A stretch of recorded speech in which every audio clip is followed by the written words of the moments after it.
अहमद का गांव और उसकी मासूम ख्वाहिश। किसी जमाने में एक खूबसूरत गांव था जहां हर तरफ सरसब्ज खेत, बहते दरिया और परिंदों की चहचहाहट गूंजती थी। इस गांव में अहमद नामी एक नेकदिल और ईमानदार लड़का रहता था। अहमद के वालिद लकड़हारा थे और वो रोजाना जंगल से लकड़ियां काट कर बाजार में बेचते ताकि अपने घर का खर्च चला सके। अहमद की माँ एक मेहनती औरत थीं जो दिन भर घर के कामों में मसरूफ रहती थीं। अहमद को इल्म हासिल करने का बेहद शौक था, मगर गुर्बत के बाइस वो मदरसे नहीं जा सकता था। वो रात को अपने वालिद की लाई हुई पुरानी किताबें पढ़ता और खुद से सीखने की कोशिश करता। इसका ख्वाब था कि वो एक दिन एक बड़ा आलम बने और इल्म की रोशनी से अपने गांव को मुनव्वर करे। कि एक दिन अहमद जंगल में लकड़ियां काटने गया।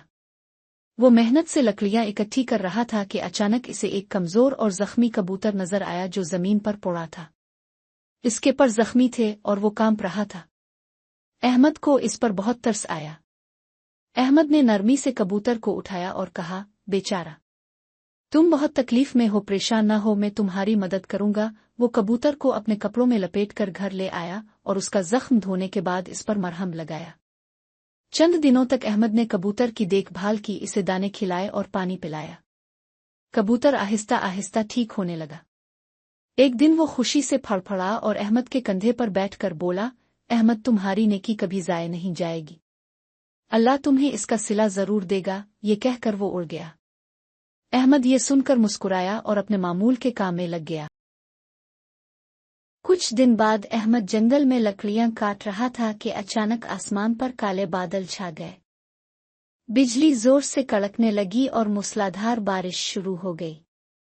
अहमद जल्दी से एक करीबी गार में पनाह लेने के लिए भागा। गार में पहुंचकर इसने एक अजीब सी चमक देखी। इसने गौर से देखा तो हैरान रह गया। गार के अंदर जमीन पर सोने के सिक्के बिखरे हुए थे। अहमद को यकीन नहीं आ रहा था कि यह हकीकत है या ख्वाब। वो कुछ देर सोचता रहा, फिर अपने गांव के बुजुर्गों के पास गया और सारा वाकया सच्चाई के साथ बयान किया। गांव के बुजुर्गों ने अहमद की ईमानदारी देखकर कहा, बेटा, ये तुम्हारी नेकी का इनाम है।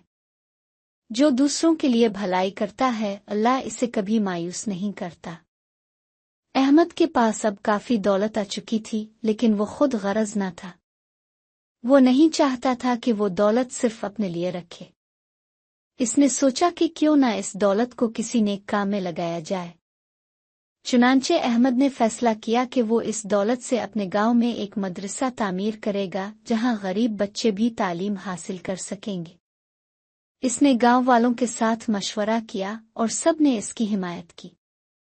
कुछ ही महीनों में एक खूबसूरत मदरसा बन गया। यहाँ बच्चों को मुफ्त तालीम दी जाती थी। अहमद खुद भी मदरसे में पढ़ाता था और बच्चों को इल्म सिखाता था। गांव के लोग अहमद की ईमानदारी और नेकी की बेहद इज्जत करने लगे। कई साल गुजर गए और अहमद का मदरसा पूरे इलाके में मशहूर हो गया। एक दिन बादशाह के दरबार से कुछ सिपाही आए और अहमद को दरबार में बुला लिया। अहमद हैरान था कि बादशाह ने इसे क्यों बुलाया है। जब अहमद बादशाह के दरबार में पहुंचा तो बादशाह ने कहा, मुझे तुम्हारे मदरसे के बारे में पता चला है।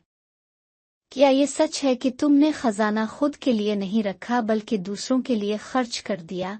अहमद ने अदब से जवाब दिया, जी हुजूर, मैंने सोचा कि अगर इल्म बांटा जाए तो ये खजाने से ज्यादा कीमती है। बादशाह अहमद की ईमानदारी से बहुत मुतासिर हुआ और कहा, यही एक सच्चे नेक इंसान की पहचान है।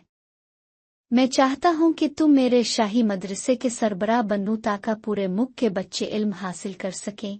ये सुनकर अहमद की आंखों में खुशी के आंसू आ गए। वो जान गया कि इसकी नेकी ने इसे एक अजीम मकाम पर पहुंचा दिया है। अहमद ने शाही मदरसे में अपनी जिम्मेदारियां संभाल लें, लेकिन वो कभी गुरूर में मुब्तला नहीं हुआ। वो हमेशा दूसरों की मदद के लिए तैयार रहता था और इल्म को सबसे बड़ी दौलत समझता था। इसकी जिंदगी की कहानी सुनकर लोग नेकी और ईमानदारी की राह अपनाने लगे।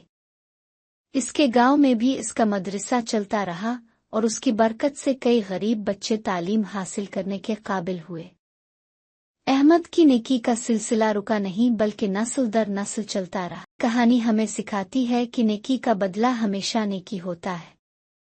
اگر ہم ایمانداری، محنت اور خلوص سے کام کریں تو اللہ ہمیں کامیابی سے ضرور نوازتا ہے۔ احمد کی زندگی ہمیں بتاتی ہے کہ دولت کا اصل استعمال دوسروں کی بھلائی میں ہے۔ سبق: یہ کہانی ہمیں سکھاتی ہے کہ نیکی اور ایمانداری کا صلہ ہمیشہ ملتا ہے، چاہے فوراً نہ ملے، لیکن اللہ ضرور نوازتا ہے۔ جو دوسروں کی مدد کرتا ہے، قدرت خود اس کی مدد کرتی ہے۔